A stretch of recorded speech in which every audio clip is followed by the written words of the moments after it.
Hello, fellow shard pool junkies. It's that time of the month for us to summon our secret shards that we've been saving for a while. Not just because of a fusion event that is going on or a champion chase tournament that is showing some awesome rewards, but because there's a 2x event. Your chances of summoning legendary and epic champions right now have been increased by 2. So if you head over to the portal right there, you see the portal is already glowing to show 2x chances right there for secret shards. So if you head over to the info button, you see it right there. It's now 12%. Normal days of the week, it's a 6% chance of getting a legendary. While for epics, also the chances have been doubled. Alright, so that means it's time for us to summon a secret shard. And like I said, if it's part of the fusion, if you just want to get points for the fusion, it's better you summon your saved up fragments. Do this and you get your points. 2005, I think that's all you need for the points on the tournament. Also, if you have some Relic Keeper and Broadmare fusions, you can go ahead and make them happen. Like I have all it takes to get it done right here. Just level them up and you get, don't ask me why I have that at 6-star. And you get the champions you needed. This is how many points? 250 points. So it's quite easy to get champion chase done. Also remember, if you summon all these items right here and your fragments, you can save your shards for the summon rush. The summon rush is what is really needed to summon shards. While the champion chase, you can get champions any way possible. Even if you head over to the campaign and do your campaign 12-3, right, you get some 3-star that drops regularly from here. So some doing this for like 2 days really adds up and gives you some points. If you have some mystery shards, go ahead and summon that also. Get your champion chase points. Now if you watched my video yesterday, you'll know that I am skipping the summon rush entirely. So I'm going hard on the champion chase because I'm not trying to win the highest reward on this champion chase. I'm not trying to win the tournament, no. I'm just saying I always see it as an opportunity for me to get a new legendary on the account. Will it happen for me today? That's the question. I've made space, right? Yes, I have. I don't know how to count. I don't know if that's enough, but we'll make space if we need to. 16 secret shards saved on my account and then 3 secret shards saved on the Nuker Pro. The Nuker Pro has better luck than I am, but today I hope things turn around for the better, and it's actually my turn today to get that awesome legendary game-changing one. Alright, I've done enough intro. Let's head over to the shard pools and start with our first shard of the day. Will it be the first legendary straight off the bat? That's a lot of lag for just an epic champion. Seeker is an awesome champion. Right now, if you know what is currently being used for the most, it's no longer the double monitor team or mid-Seeker team. It's what is actually going on right now. I'm talking about Demeter, Seeker, High Cartoon, or what's his name now? The other speed booster. Any other speed booster can make it happen. So Seeker is an MVP. A lot of people who have Demeter are looking for this champion right now. So I'm looking forward to building my Seeker Demeter comp also and move away from my easy double monitor comp right now. It's still gonna be a 2 key, or maybe I'll make that up to a 1 key because you can actually boost your damage on that build. Another epic from my second pool, it's this Vildrax. We thought he was gonna be the answer to everything in Raid in terms of Hex, but it turns out he's just chilling in everybody's vault. And so far, nobody has yet bust him out of the vault to do awesome things with him because Hex is still not a valuable debuff right now. It's still very underrated, I guess, and conditional, I guess, also. But he's known for placing Hex AoE. That's Vildrax. If you have him, keep him. One day Hex will be the future of Raid. Just like bombs.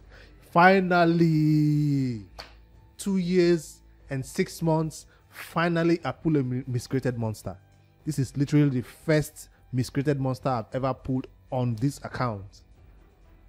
Yo, where were you when I was trying to beat Spider 20? I had to build uncommon champions to beat Spider 20. You know that spider tank that takes damage and, you know, retaliates to heal herself? I had to build a spider tank just because I couldn't get a miscreated monster. If you do pull this champion, he's the answer you need to your every dungeon in terms of early game progression, dungeon 15 all the way to 20. He kind of falls off from dungeon 21 and 24 because he's just there tanking. And then some people try to bring him to the clan boss. No, he does have ally protect, but that's what he's known for. He's known for the shields. So this is not a champion you want with no crit rate. You want crit rate on this champion, so with his high HP, he can actually place the shield. So this is the skill he is known for, right? Attacks all enemies, has a 50% chance of placing stun debuff for 1 turn. Places a shield buff on all allies for 3 turns. Now, if you have this champion, what's his name? Scarab King, right? You know you have to have shield on your champions the entire time. Miscreated Monster solved that problem. We know that Logic Falcon Heart can do it on a 2-turn cooldown, right? But Miscreated Monster places his shield for 3 turns. So that means your champions who take 3 turns will be protected with shield the entire time. So the Scarab King will not retaliate back on them. So he's really, really good for that boss also. So I'm not going to be building him out anytime soon, but I'm sure there's some contents out there that he'll be awesome for. I do have better legendaries right now on my account, like Brogni, who is the master of shield and is fast enough to keep my team alive and heal them at the same time. So Miscreated Monster, I'm sorry your time has passed. I needed you back in those days. You didn't show. So right now you're going to go to the vault and chill with the other epics that I will use in one content maybe in the future. But you have to keep these champions, not just because you don't need them anymore, you take them out of your distance. So that's his ally protect right here, and also places a continuous seal. This is good for early game clan boss, but for Ultra Nightmare he will die. We need ally protectors that can also protect themselves with increased defense or something unkillable like Skull Crusher. Well, that's a different thing altogether, but you get what I'm saying. He has an aura in all battles by 33%. Imagine, that's the same aura like Osoga the Warcaller. How can an epic... Oh, this is just arena. I thought it was in all battles. I read that wrong. HP in arena only. All right. This is a champion that will also be a good candidate for a shield set if you want to build that type of defensive team for maybe 3v3 arena. All right, I have better HP based champions right now. So, welcome Miscreated. I could even use him for faction wars. He's awesome for faction wars also. Let me know if you want to see me build out this champion and show you with my good HP gear what he can actually do in raid. Let's go ahead. I'm kind of hyped about getting him, you know. Just when you think you have all the... What did I get? What did I get? I'm not looking. What did I get? Yo! Yo, Candraphone. I know the arena is not competitive, but I'm tired of Bigon being my only damage dealer for the arena. I'm tired of Bigon and his bullshit and his weak hits. And he's going down once he gets hit, once he goes down. Candraphone actually survives if you do not take this champion down, and then the what do you call it, the veil is placed. You're like, how hard is she gonna hit? I mean, how hard is he gonna hit? This is an awesome pull for my account. So I guess currently Playroom is trying to bribe me for what happened to my 2x ancient shard pulls. I'm still waiting to get the PT from that one. So this is not the PT, but I'm glad to have a Candraphone on this account. If you don't know what I'm saying, I'm very competitive about the arena, even if it's not very competitive. I'm currently in gold 5. I'm not trying to go to platinum or anything, but at least I win a lot of my battles because I'm trying to farm my Great Hall medal. So I don't like losing arena battles. 100% win rate is what I'm going for. So this champion will help me achieve that goal. Damn. If you do not know what Candraphone does, I've seen a lot of people use him, so I have an idea. He's an awesome nuker. Once he takes a turn, everything dies. He buffs himself also. But on the A1, he places an extra hit if this target is under any buff. And he buffs himself. On the A2, he attacks all enemies, grants an extra turn, and resets the cooldown of on the hunt skill. If this attack kills an enemy, it is always gonna kill an enemy, except you're going against a tanky team, then they will survive his hits. I have a team that can survive his hits and even fully hits. And on the A3, which is the hunt, right, this is the main thing, right? He places a veil, perfect veil, that's a big truck. He places a 50% increased attack, so you don't need a buffer. You don't need an arbiter to increase your attack before, like my Bigon needs increased attack from arbiter before he can do that big nuke, right, of 100k or whatever. But he places his own increased attack, a 30% increased speed buff, and a 30% increased crit damage. So imagine building this champion with 250 crit damage, or maybe close to 300, as much as you can. Then he adds an extra 30% crit damage on this champion for 2 turns. I thought it was going to say grant an extra turn. Wait, he places a veil, increase attack, increase speed, increase crit damage for 2 turns, and then he just stands there? Come on. I thought I see him like place it and then take a turn. I thought that's what it does. So how is he going to take a turn? Does it mean I have to open with this skill before I use this one? Because you know you want to go with this one. Immediately the battle starts, you want to just go in for the nuke. Alright, let's find out if the passive is going to change anything. Passive effect. Damage increases by 40% while attacking under veil, perfect veil. Receive 40% less damage while under veil or perfect veil. That is why it survives big hits from other champions, unlike Bigon, who can't survive big hits. Also boosts this champion's turn meter by 15% each time this champion receives damage under veil or perfect veil. Does not work if this champion is only alive is the only alive ally on the team. So this means that they expect you to go with this one, and then when you hit him, he actually takes a turn. Damn. Am I reading this right? This feels wrong. This feels like a nuker that stands there and takes a bunch of damage before he can do damage. I don't know how I feel about going second though. I want to be the first. Once my arbiter goes, he places his nuke. I don't want him buffing first and then going next. I guess if you don't care about the perfect veil and the increased crit damage, you can start out the run with your A2. This really should have takes an extra turn. That would be broken, I guess. On the aura, he has increased attack in arena by 33%. Alright, so you Candraphone lovers out there, let me know if I'm reading this wrong. Will he start with this skill, or will he start with this skill? Probably look up some YouTube video about him and see how elders are building him and using him. But I guess it will be savage set, ignore defense. Alright, I can't wait to replace my Bigon gear and put on Candraphone. If I have enough savage set, I'll build 2 of them out.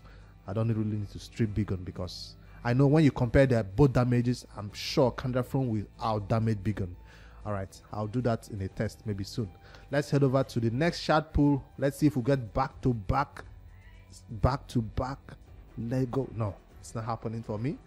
When will I have back to back Lego? Everybody has a video out there where they have one Lego and the next. I don't yet have that happening. So Ossign Ironhide trash. I will use him as food because I already have the Faction Guardian full. What other epic is going to impress me? I just got a miscreated monster which I didn't know was going to be impressed to me, and that was kind of cool. Loria, she kind of hits hard. I've seen what she does to my team in the Dragon 20 runs, so a bit isn't 19 runs. That's an epic champion, Jurojin. I do not have this champion. It's the first time I'm coming across him. Shadow King faction. I do have some legendary champions for the Shadow King, which means I don't have to build out a lot of these epics. But hey, let's find out if he's useful. At least on the A1, decrease attack. On the A2, a shield and a provoke. Is that an AoE provoke? No, it's a single target provoke. A shield buff on this champion for 2 turns equal to 25% of their max HP. Then attacks one enemy. Yes, single target provoke. If the target's max HP is equal or lower than this champion, provoke debuff cannot be resisted. Alright. Almost unresistible provoke. Almost. Attacks one enemy will ignore 25% of the target's defense. Will also ignore unkillable and block damage. Do I expect this champion to be a nuker of some sort? I'm not seeing it happen. Damage based on HP though. HP based nuker on the A1, on the A2 and the A3. But this is a single target nuke, and we love AoE damage dealers in the arena especially. We don't want single targets. Alright, we'll receive 25% less damage from enemy attacks when this champion's HP drops below 50%. That's an awesome one to have, and an aura. So this is it. I don't think he is even useful for the faction wars, to be honest. You need people that can survive. But if you do not have a ninja who can nuke and other champions who can nuke like Oboro and all that, he might be your second best nuker, I guess. But I prefer AoE nukers in general. Jurojin, you're not making my Shadow King faction team. Is that a lag for a legendary? No, it's just an awesome epic, to be honest. Mordecai, I currently have 3 of him right now. This will be the 3rd one. I do not have him yet built for my spider still, though. I don't know why I'm still using. Who do I currently use right now for my HP bond? Not Mordecai. Who is my HP bond in spider? How am I forgetting this? I know it's Achak and come on, I have to check. I can't let this one slide, sorry. Why am I forgetting my spider HP bond champion? Yeah. Tyrant, right? Tyrant Elixirmore. That's my HP bond. I'm still not made a low 20 second, 30 second spider 25 team. But hopefully, if you do have that champion with some freeze, with some cold hearts, he can make that spider 25 go down in a very short time. Especially if you have a reset champion who can reset skills. And I do have a Kaima on that team. All right, let's head over to the next one. I do have 8 secrets out there. I know I'm drawing this one out. I know that, but hey, we're trying to get epic champions that are useful. Another Shadow King one, Gory. I don't know good things about this champion. Nobody talks about this one. I've never heard of this name even. Attacks one enemy 2 times, places an extra hit if the target is under freeze. So this champion feels like he's going to benefit from freeze. Heals himself by 10% of the damage inflicted. Attack 3 times at random. Each hit has a 75% chance of placing freeze debuff. 3 times at random, freeze. Not a nice one to have. We prefer Ninja's freeze, to be honest. And this is on a 3-turn cooldown, so that's not a good freeze. It's not a reliable wave control, that's what I'm saying. Places a counter attack if and they increase attack buff on this champion. It seems like they're wanting to be a damage dealer. In a 3-turn cooldown, when booked, will ignore increased defense and shield buffs. Will also ignore 50% of the target's defense if they are under freeze. Freeze makes the enemies take less damage. So how can you place freeze and expect to do a lot of damage to them? Kind of a weird kit to have. You want this champion to benefit from freeze. That's basically what they're saying. So I guess if you don't have a choice but to bring freeze as your main source of control, then that's your damage dealer right there. Counter attacks when cold comfort skill. Counter attacks with cold comfort skill whenever an enemy places stun. So this is like stun, freeze, provoke fear through fear. Cold comfort skill. Is it this one? No. Is the A1? They should just say counter attacks with the A1. I thought he's gonna counter attack with one of these. That would have been broken. Like this champion we will currently use for the Hydra, who counter attacks whenever fear is placed. So I guess he could work the same way. Counter attacks with whenever fear is placed on an ally. What if fear is placed on 2, 3, 4, 5 allies? Will he counter attack 3 times, 4 times? Hey, somebody tell me, have you built this champion out and have you tried this? This could be an answer for those champions, for those people who do not have the void champion who does the counter attack for the Hydra. What is this hair? Is this a guy or a girl? That's a guy with this type of hair covering the front, face and back. That's a long sword though, a long one, a frozen sword. All right, let's go ahead with the next one. Let me complete the last ones so the Nuker Pro can take the last 5 minutes of the shard pool. Another legendary champion. Please don't be a dupe. Oh. For a second, I thought I just pulled the legendary champion Bivald. It looks like Bivald.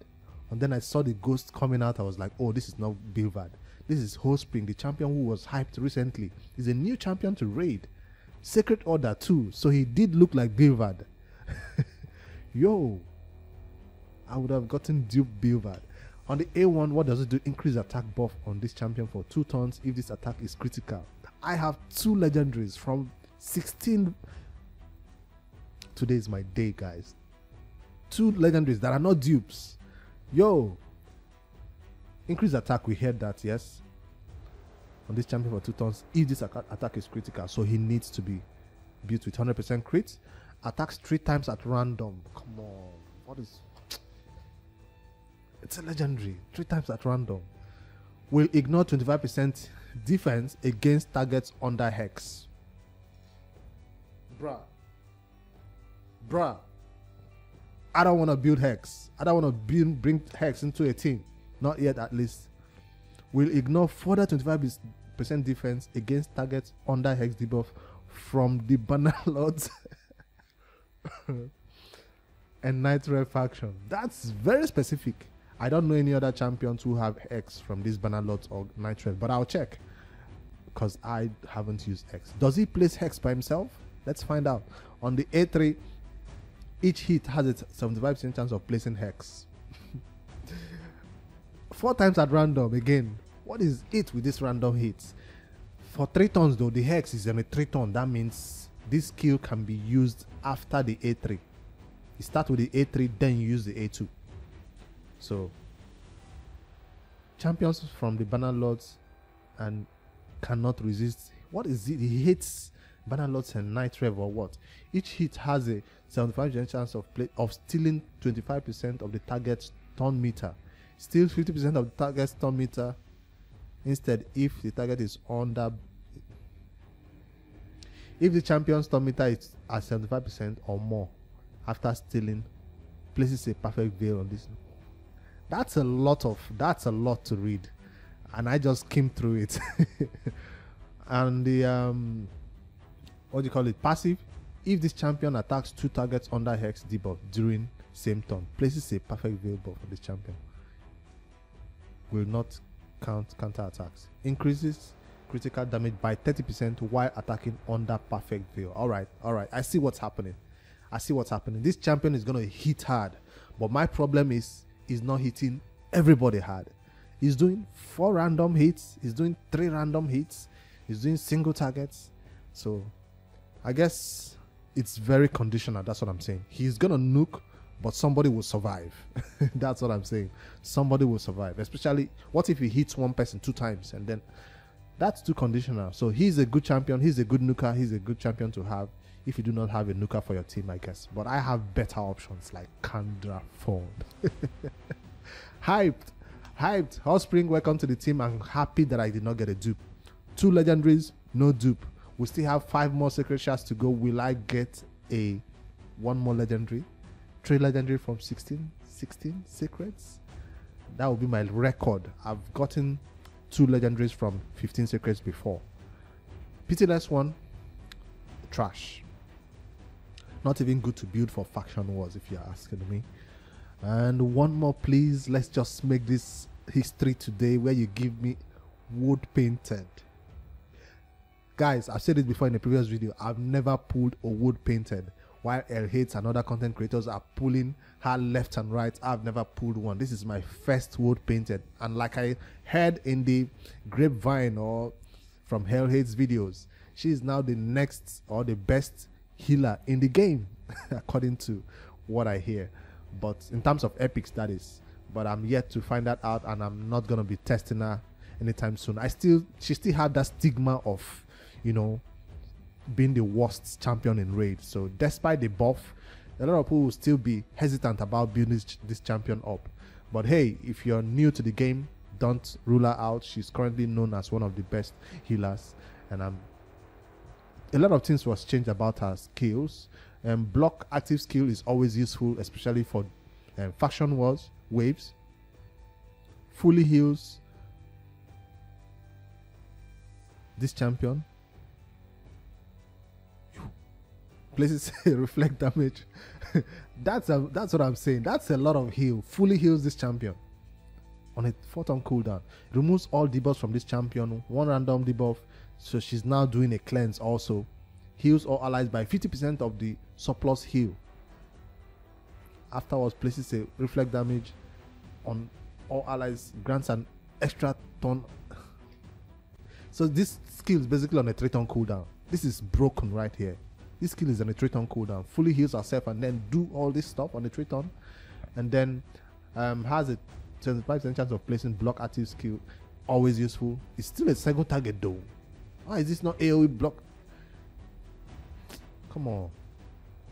I like this block active skill. It's even on a 2-turn cool. It's on like a 2-turn. It's not like a 3-turn. But I guess the heal makes up for it. So like I said, I'm still not impressed by what I read. But that A2 does go hard though.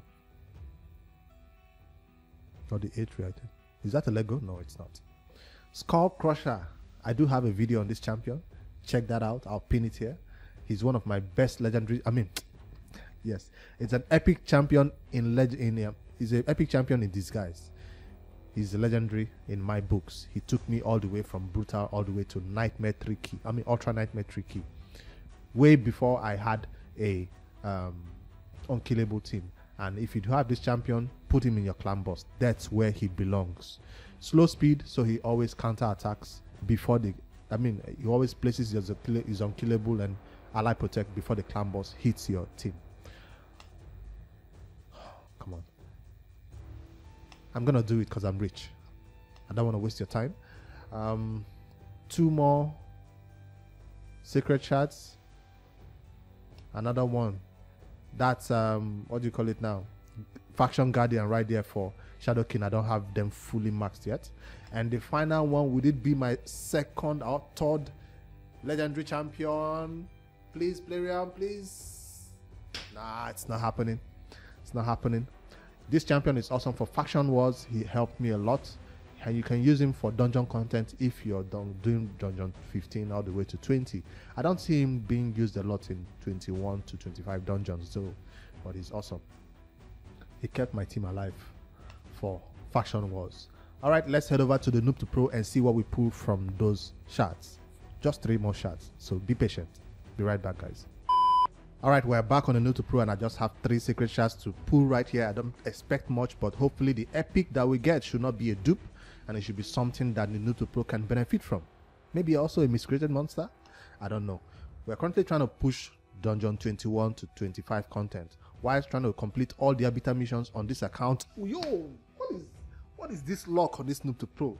I don't even know what I got yet. I've not looked at it. I'm not looking at the screen, but this Noob to Pro has too much luck. Like a Sifi, that's the last time we pulled. We got a Sifi on this account the last time. This account has awesome epics that has taken us so far. Can I look now? Oh, nah, not too much of a lock. Not too much of a lock. This is King Garog, and it's not a champion you want to take to 60 immediately. You know, it just feels like one of those legendaries that is, you know, just there. If you don't have any legendaries on your account, build him out, use him. But I have better options, I guess. Even a war modder that I pulled is better than this guy, in my opinion. I don't know anything about this champion. I just feel like he's not talked about in the raid community. And let's see in the A1 he places stun. 35% chance of placing it. No chance of booking it up. The chances increase to 50% though if the target's turn meter is equal or below 50. So you want to target champions that are already below 50% turn meter. Wow. Alright, that's a huge condition. On the A2 he attacks one enemy 4 times. That's a skill you need for Fire Knight. Each critical hit has a 50% chance of decreasing the cooldown of Goremaker, which is its A3 I guess. And Resindius. That means he's definitely going to decrease the cooldown of this skill from 5 turns to like 2 turns. And this skill is his nuke, which attacks all enemies, will ignore 20% of each target's defense, will ignore a further 5% for each debuff on the target. You normally would have decreased defense and weaken, maybe. So they don't want to build this champion as coming out to just nuke. You have to start with this. Oh no, you have to start with this one. Yeah, you can start with this one, then if they don't die, you go with the A2 and then it reduces the cooldown of this one, then you can use it again. On this passive though, he increases the champion's speed. This champion's speed by 6 and crit damage by 7% for each enemy that this champion kills in a round. So he could go up to, stacks up to 30%, 35% crit damage. So I guess he'll be using for Doom Tower waves. That's what I'm thinking. This champion will be good for Doom Tower waves, for nuking at least. But and he has a stun on the A1, which can also be targeted on champion who have less than 50% turn meter. Whenever an enemy champion is revived, this fills this champion's turn meter by 30%. Alright, it seems like my initial assessment about King Garrog was kind of too harsh. So by judging from the rest of his skill and also checking out the passive, I can tell right now that this champion will do a lot of damage if all the right conditions are met. So if you can make those conditions happen, he will be the best damage dealer you've ever had. But hey, I don't know about his multipliers and all that good stuff, but let's head over to the next one. We'll have one more secret shards to go on this Noob to Pro. Extremely lucky account. This account will be given away when we finally beat the Arbiter missions. That's our main goal, to get the Arbiter, and that will be the end of the Noob to Pro series, except you guys decide otherwise. Alright, before we pull the last shard, this is my time to remind you to hit that red subscribe button if you're seeing my face for the first time, or if you've been seeing my videos and you've never had the time to do it. I'll give you 1 second to do it. It's the best way to support your content creators who just stay with our phones and we say, oh, new subscriber, oh, new subscriber. You know, it gives us joy. Nothing gives us more joy than when we get new subscribers daily and see those numbers increase. And also, if you hit that like button, it gives our videos a chance to get shown to more Raidshadowlegends people who also watch Raid videos. There are some people who play Raid for 1 year, 2 years. I've never seen my video come up on their feed. But if you hit that like button right now, somebody somewhere who plays Raid might end up enjoying this shard pool video just like you have. I'm sorry I made it so long. I had so much fun pulling these shards. As you can imagine, my shard pool videos are always either extremely bad or extremely good like this. So I'm glad this one was on the good side. 2 legendary champions from 15 or 16 secrets and 1 from 3. That's a good shard pool video for me. Alright, that's the end of the shard pool. Noob to Pro got 1 new one, which you guys tell me how this champion works. I'll also look up videos about them because I'm not the almighty pro of Raid. There are champions I've never heard of also. So he's new to the Noob to Pro. War Mother or this new guy, who does more damage? Who will we use the most for the Noob to Pro? I'll look forward to posting about that in this series. Alright, let's end it there. Let's not drag this one out any further. Again, like, subscribe, and tell me in the comments if your shard pools were better than mine. Tell me what you got. I really love to hear it. Also, if you want to continue this discussion, my Discord is open for everyone out there who plays Raid to come in there and we talk about raids. Share your champion builds, share your difficulties, and we help each other out on that Discord. Alright, see you guys in the next one. Later guys.